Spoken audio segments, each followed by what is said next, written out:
High Admiral Vexteran of the Vexeri Empire stood motionless before the grand observation window of his flagship, the Eternal Dawn.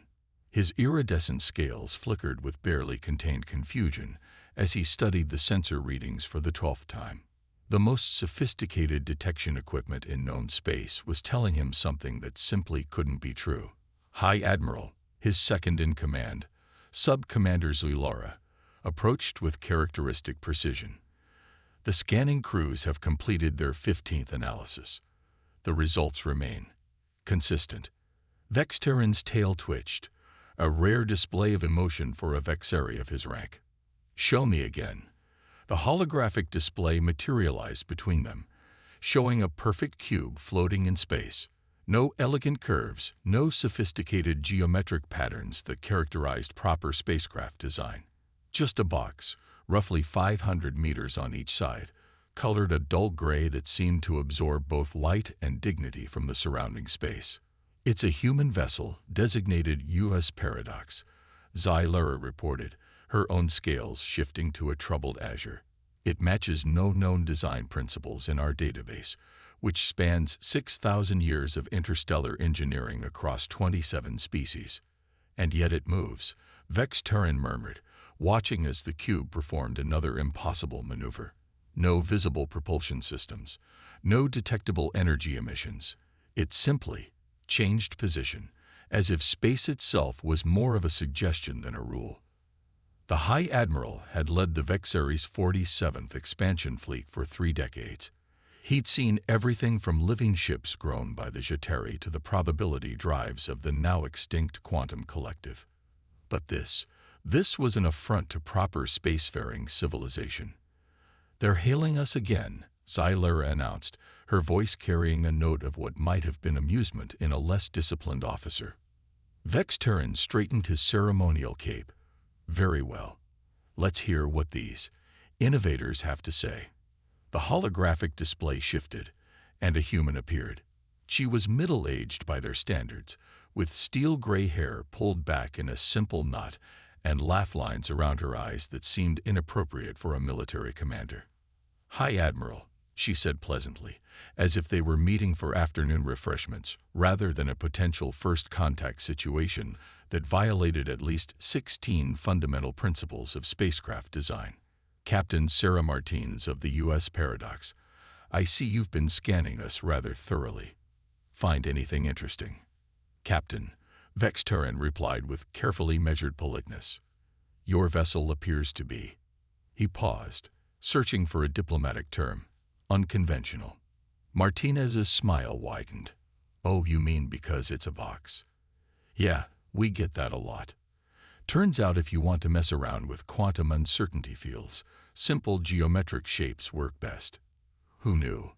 The High Admiral's scales shifted through 3 different colors before settling on a troubled mauve. "Quantum uncertainty fields are theoretical. The energy requirements alone would be impossible to generate and contain." Martinez finished. "Yep, that's why we don't generate or contain them. We just sort of suggest them into existence. The math is actually pretty simple if you stop trying to solve for all variables simultaneously." Zulora leaned forward, her scientific curiosity temporarily overwhelming protocol. "But that would mean that our ship both exists and doesn't exist at any given moment." Martins grinned. "Now you're getting it. We call it Schrodinger's Warship. The box thing is actually kind of an inside joke." Vexteran felt a headache building behind his primary optical cluster. In the 6 centuries since humans had achieved faster-than-light travel, they had developed a reputation for solving problems in ways that gave more established species cluster migraines. The High Admiral was beginning to understand why. "Your approach is," he searched for the right word, "unprecedented. That's us. Humanity's first probability state warship. Though technically, since we're in a quantum superposition, we're simultaneously the first and not the first." Martinez's eyes twinkled. "We found it makes us really hard to hit. Hard to scan too, since observing us tends to collapse our quantum state into something completely different than what you were trying to observe." The tactical implications began to dawn on Vextaran. A ship that could exist in multiple states simultaneously would be virtually impossible to target.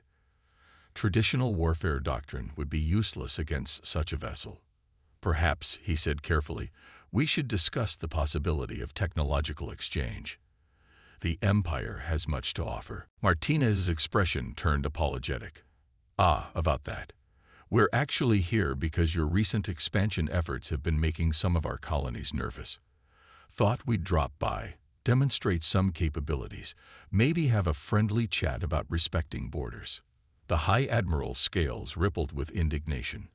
Are you threatening the Vexari Empire? Threatening? No.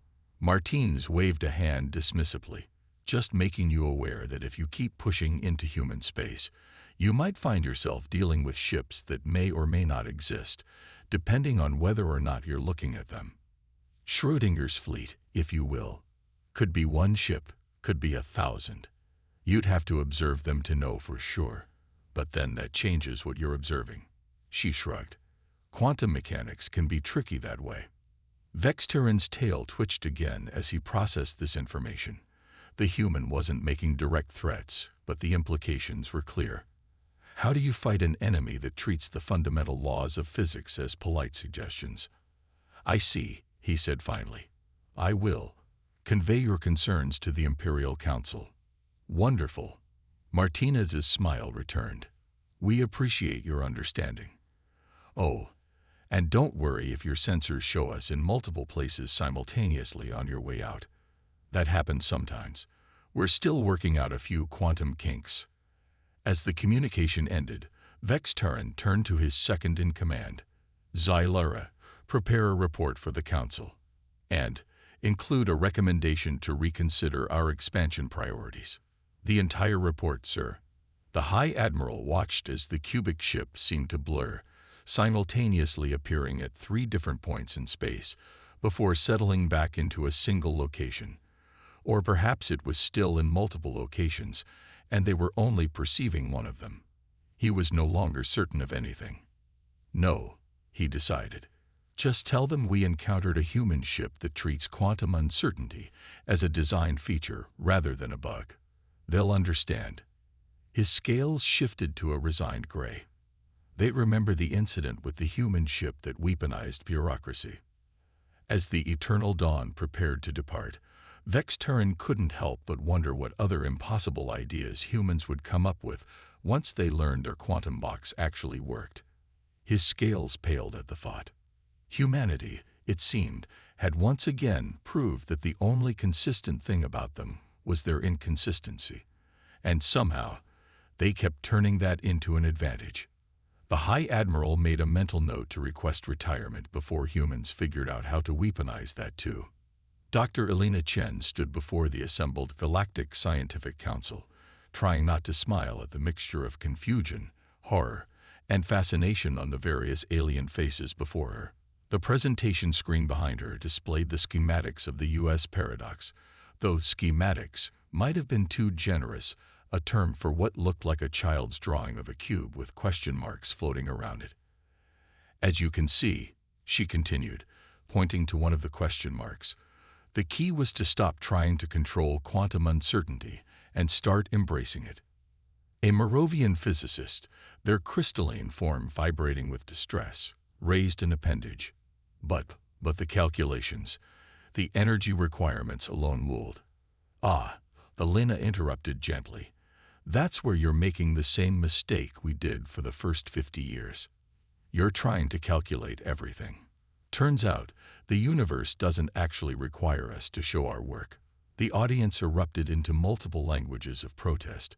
Elena waited patiently as universal translators struggled to keep up with the various sophisticated ways of saying that's impossible in 200 different languages.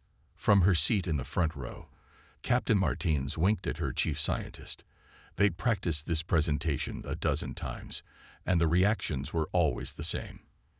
The only variable was how many different ways advanced civilizations could express academic outrage.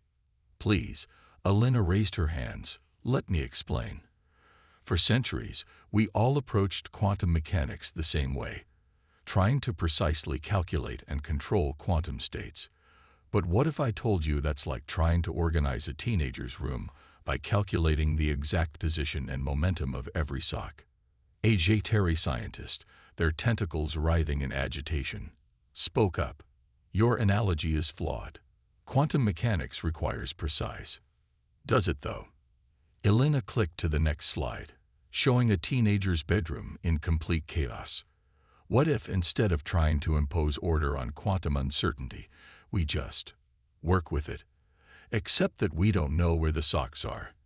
And more importantly, accept that we don't need to know. The room fell silent as she clicked to the next slide.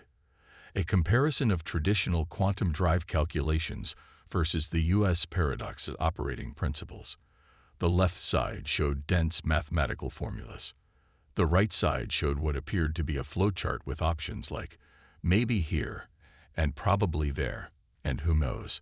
Traditional quantum drives, Elena explained, try to force particles into specific states. We decided to try something different. We built a ship that exists in a perpetual state of quantum uncertainty, and then, well, we suggest where we'd like it to be. Suggest. The Moravian's crystals were now vibrating at a frequency that threatened to shatter nearby drinking glasses. You cannot suggest to quantum particles. Actually, Captain Martinez chimed in from her seat, you can. We found out it's less about the math and more about the attitude. The universe seems to appreciate a more laid-back approach. Elena nodded. Think of it like this. When you're looking for your keys, the more frustrated you get, the harder they are to find. But the moment you relax and stop trying so hard, they turn up. We applied that principle to quantum mechanics. The HFY scientist's tentacles had tied themselves into knots. You're saying, you made quantum uncertainty worse on purpose. Exactly. Elena beamed. Instead of fighting entropy, we embraced it. The U.S. paradox doesn't try to exist in a specific state or location. It exists in all possible states and locations simultaneously until we casually mention where we kind of like it to be.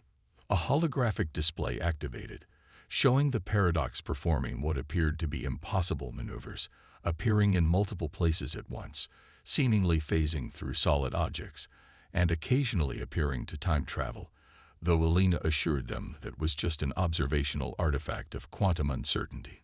But, the Moravian stuttered. How do you navigate? Captain Martinez stood up grinning. We installed a quantum GPS that's wrong in every possible way simultaneously. Turns out, if you're lost everywhere at once, you're also everywhere you want to be. You just have to pick where you want to collapse into when you get there. The power requirements, another scientist began. Oh, we don't power anything, Elena interrupted cheerfully. We just built a box that's so quantum mechanically confused that it sort of vibrates between states naturally. The only energy we use is for the coffee maker and the holographic entertainment system. She clicked to the final slide, which showed the ship's power consumption graph. It was, impossibly, a negative number. We think, she added, the ship might actually be generating energy from pure confusion, but we're trying not to think too hard about it. Thinking too hard tends to make quantum things stop working. The silence in the room was broken only by the sound of the Moravian scientist's crystalline form stress fracturing. Questions? Elena asked brightly. Every appendage, tentacle, and crystalline formation in the room raised simultaneously. Before you ask, Captain Martinez stood again. Yes, we're aware this violates several fundamental laws of physics. But we found that if you don't tell the laws of physics they're being violated, they tend not to notice. Elena watched as the assembled scientists struggled with this concept. She understood their difficulty. She'd gone through the same crisis when they first successfully launched the paradox. The difference was, humans had a much higher tolerance for answers that made no sense as long as they worked. In conclusion, she said, we'd like to propose a joint research initiative. We'd found that the more different species try to understand how our ship works, the more impossible things it seems capable of doing. We're calling it the observer effect. As the room erupted into chaos once again, Alina shared another knowing look with Captain Martins. They'd learned long ago that humanity's greatest strength wasn't their technology or their intelligence. It was their ability to look at the fundamental rules of the universe and say, well, maybe, but what if we didn't? The paradox wasn't just a ship. It was proof that sometimes the best way to solve an impossible problem was to stop trying to solve it and just let it solve itself. Even if that meant building a ship that treated the laws of physics more like friendly suggestions than actual rules. Lieutenant Commander James Wong stared at the tactical display aboard the U.S. Paradox with what could only be described as professional concern. The Drachnid invasion fleet had just dropped out of hyperspace near the human colony of New Eden, their massive crystalline ships arranged in textbook perfect attack formation. Well, Captain Martinez said from her command chair, casually sipping coffee from a mug that read Schrodinger's drink. The coffee is both hot and cold until you burn your tongue. They certainly look serious. 37 capital ships, Wong reported, including what appears to be their newest dreadnought class. They're calling it the Reality Enforcer. He paused. I think they might be trying to tell us something. Dr. Chen looked up from her quantum probability console, which displayed what appeared to be a screensaver of fractal patterns that occasionally formed into meaningful data. They're still upset about that paper we published in the Galactic Scientific Journal, aren't they? The one that described their entire understanding of physics as admirably deterministic. Martins grinned. Probably. Though I think it was your footnote about their crystal-based technology being quantum mechanics with training wheels that really got to them. The tactical display updated as the Drachnid fleet moved into attack position. Their ships were beautiful in a geometric sort of way, each one a perfect arrangement of crystalline structures that channeled energy with mathematical precision. They were the epitome of everything humanity had decided to ignore when building the paradox. They're broadcasting on all frequencies, Communications Officer Liu announced. And it's a physics lecture. Martinez set down her coffee. Put it on speakers. This should be good. A deep, resonant voice filled the bridge. And according to the unified field equations established by the great crystalline minds, your vessel's continued existence is a mathematical impossibility. We demand you cease violating the laws of physics immediately, or we will be forced to impose order upon your quantum anomaly. Did they just threaten to make us make sense? Wong asked incredulously.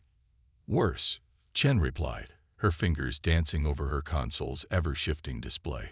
They've built their entire fleet around technology designed to force quantum particles into defined states. Those aren't just warships. They're giant probability collapses waiting to happen.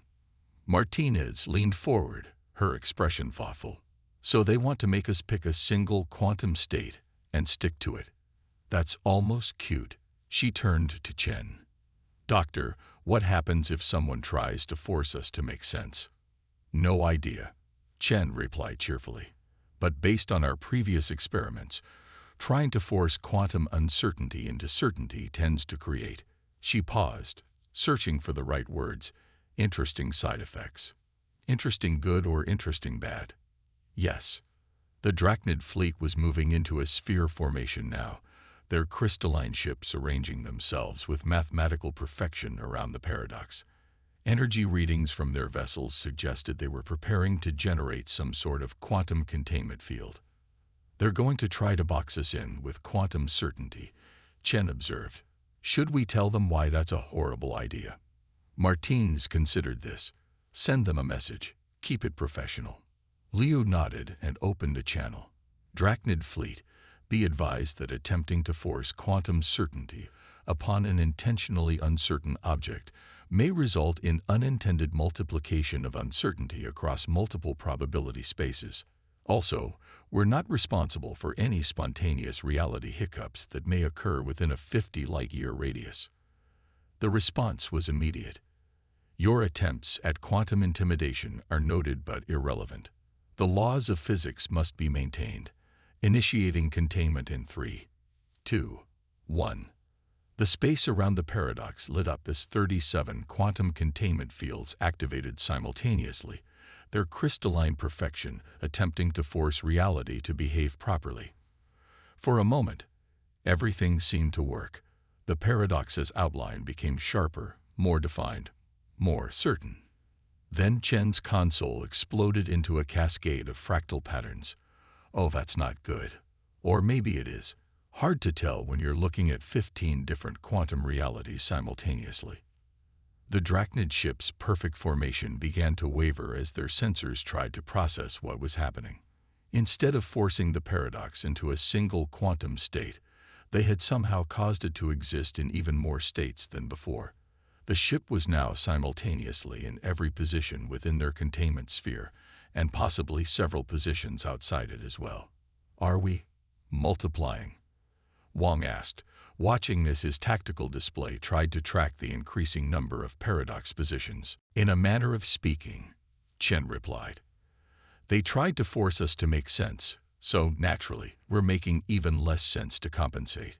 It's like trying to squeeze a water balloon. The water just goes somewhere else, except in this case, somewhere else includes several theoretical dimensions. Martinez watched as the Drachnid fleet's perfect formation dissolved into chaos. Their attempts to maintain the containment field were being disrupted by the fact that they couldn't agree on where exactly the paradox was, or even how many paradoxes they were trying to contain. Should we do something? Wang asked as the Drachnid ships began to break formation. Oh, I think we're doing plenty just by existing in questionable ways, Martinez replied. She took another sip of her coffee, which had somehow remained both hot and cold throughout the entire encounter. But maybe we should send them another message, something helpful. Liu opened the channel again. Drachnid fleet, please be advised that attempting to enforce reality on a quantum scale is like trying to herd cats. Actually, it's more like trying to herd cats that may or may not exist, and also the cats are in all possible locations simultaneously. We suggest you reconsider your approach to physics. Also, your reality enforcement field is giving our quantum uncertainty generator performance anxiety, which is only making things more uncertain. The Drachnid fleet was already retreating, their perfect crystalline ships leaving with considerably less geometric precision than they had arrived with. Several of them appeared to be spontaneously existing in multiple locations at once. Apparently, some of the paradox's quantum uncertainty had rubbed off on them. Well, Martinez said as the last of the Drachnid ships disappeared into hyperspace, I think that counts as a successful defense of the colony. Dr. Chen, make a note in the ship's log. Quantum uncertainty remains undefeated, also possibly multiplying. Chen nodded, though it was hard to tell if she was nodding in one reality or several. Should I mention that we may have accidentally taught their ships how to exist in quantum superposition? Probably best to leave that part out. Let them figure it out themselves when their ships start showing up to places before they actually leave port. Martine stood up, stretching. I think this calls for a celebration. Anyone for Schrödinger's happy hour. The drinks are both alcoholic and non-alcoholic until you check your blood alcohol level. As the crew relaxed, the U.S. paradox continued to exist in various states of possibility around New Eden, a perpetual reminder that sometimes the best defense isn't strength or technology, but simply being too confusing to attack effectively.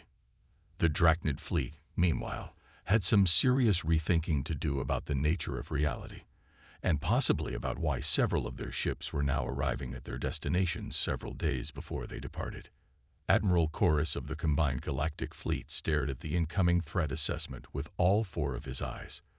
The Void Swarm, a massive collection of space-time consuming entities from beyond the galaxy's edge, had finally arrived. Their pitch-black forms devoured light, matter, and even the fabric of space itself. How many ships do we have? He asked his aide, a holographic AI that flickered nervously. 7,342 vessels from 28 species, Admiral. The most powerful armada ever assembled. The AI paused. And one human ship. Chorus's secondary eyes blinked. The cube. The cube, the AI confirmed. Though according to quantum sensors, it's simultaneously a sphere, a dodecahedron, and something our geometry processors refuse to acknowledge. The massive fleet had gathered at the galaxy's edge, a last line of defense against the approaching void swarm. Every species had sent their most powerful ships, the Drachnid's crystal dreadnoughts, the Vexari's temporal disruptors, even the mysterious Shateri living ships. And then there was the U.S. paradox, currently existing in what Dr. Chen had cheerfully described as a quantum state of maybe. "Admiral," Captain Martinez's voice came through the command channel. "We've been analyzing the void swarm's approach.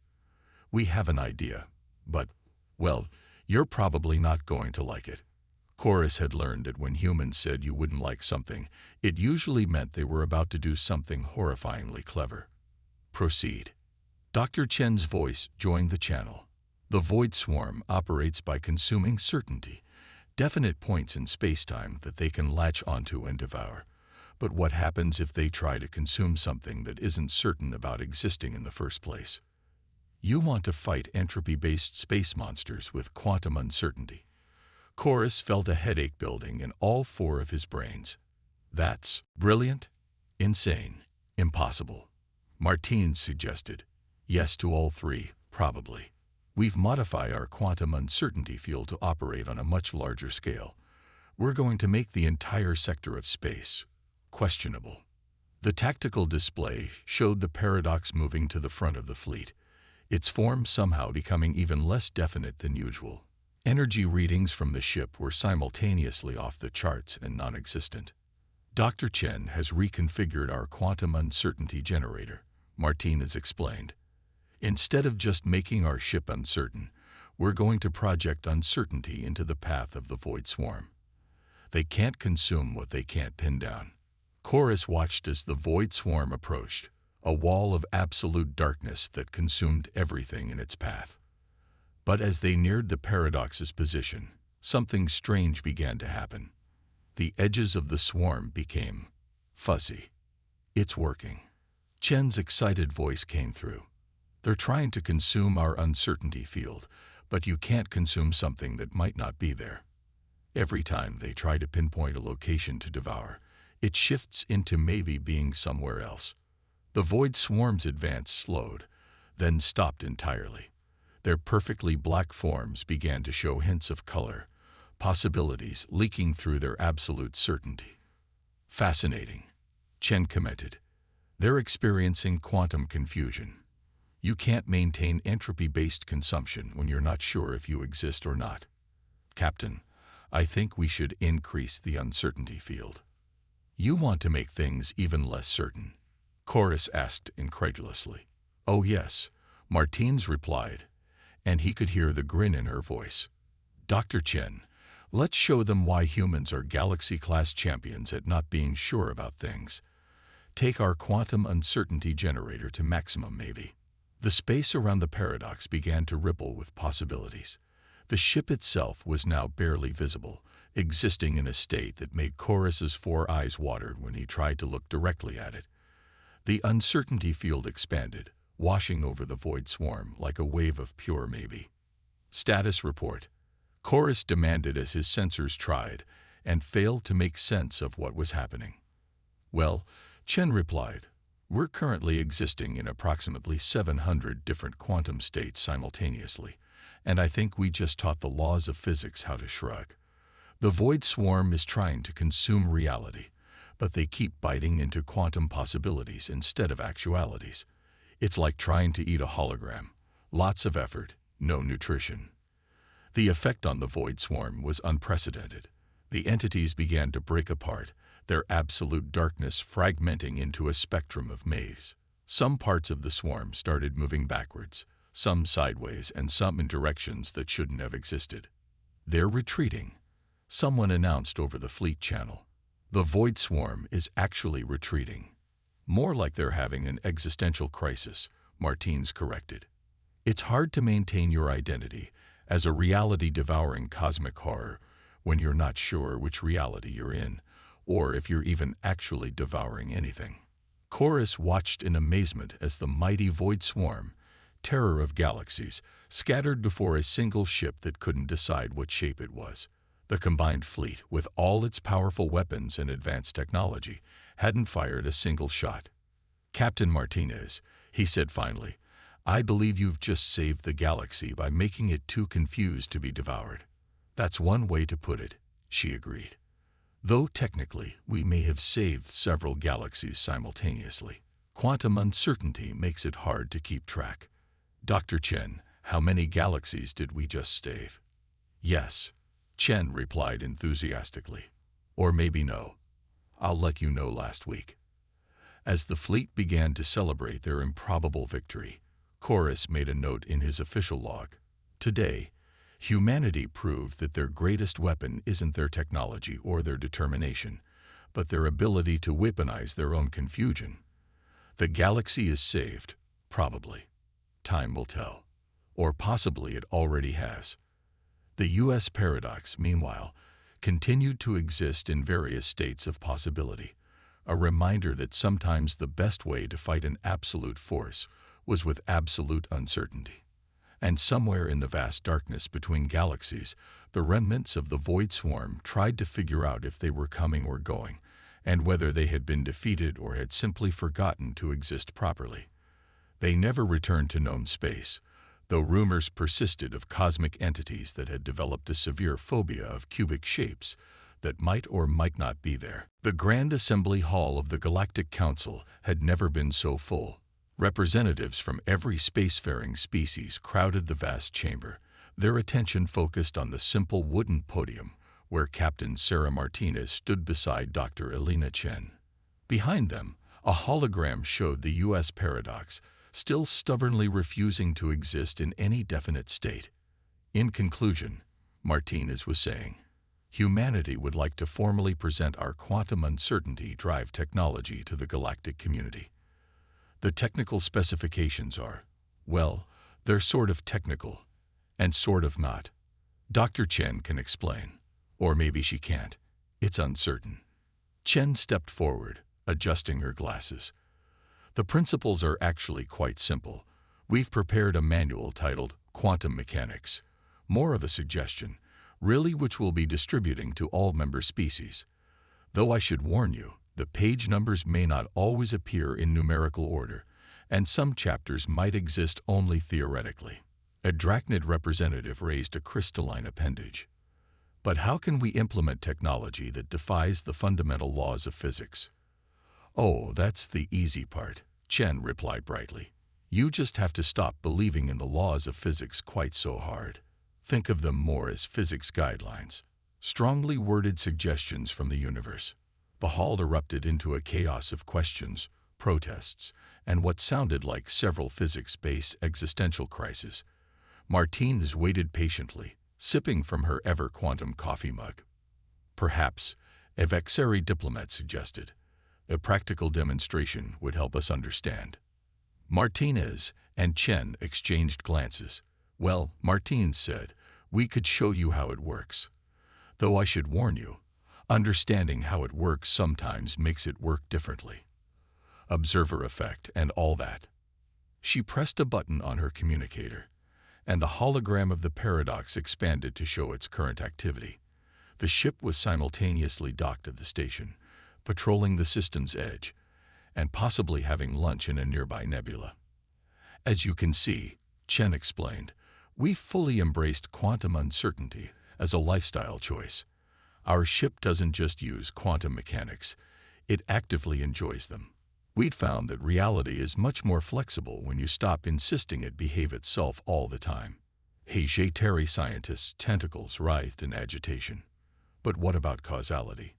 Cause and effect?" "Oh, those are still around," Martinez assured them. "They just have a more casual relationship now. Sometimes effect happens before cause. Sometimes they occur simultaneously. Sometimes they meet up for coffee and wonder why they ever made such a big deal about who goes first." The hologram flickered, showing the paradox performing what appeared to be a dance number with several versions of itself across multiple probability spaces. "The really interesting part," Chen added, is what happened when we stopped trying to force quantum particles to make up their minds. Turns out they're much happier when you let them explore all possibilities simultaneously. Happy quantum particles make for much more cooperative physics. The Drachnid representative's crystalline form vibrated with distress. Are you saying you achieved faster than light travel, defeated the void swarm, and revolutionized space warfare by making quantum physics happy? More or less, Martinez nodded, mostly more and less simultaneously. We found that the universe has a sense of humor. You just have to stop taking it so seriously. A holographic projection of the ship's quantum probability drive appeared, showing what looked like a complex machine built entirely out of maybes and what-ifs. The best part, Chen continued, is that anyone can build one. You just need some basic materials, a complete disregard for conventional physics, and a willingness to accept that sometimes your ship might exist in several places at once, or possibly last Thursday. The assembly hall had grown quiet, every species trying to process the implications. Humanity wasn't just offering them new technology. They were offering a completely new way of thinking about reality itself. Of course, Martinez added, there are some side effects. Your sense of linear time gets a bit wobbly. Certainty becomes more of a theoretical concept, and you might occasionally find yourself having conversations with quantum probability echoes of yourself from alternate timelines. But you get used to it. Used to it, someone called out. How does one get used to existing in quantum superposition? The same way you get used to anything, Chen shrugged. You just do it until it seems normal. Humans are remarkably adaptable that way. Once you accept that reality is more of a collaborative art project than a set of rigid rules, everything gets much easier. Or harder. Or both.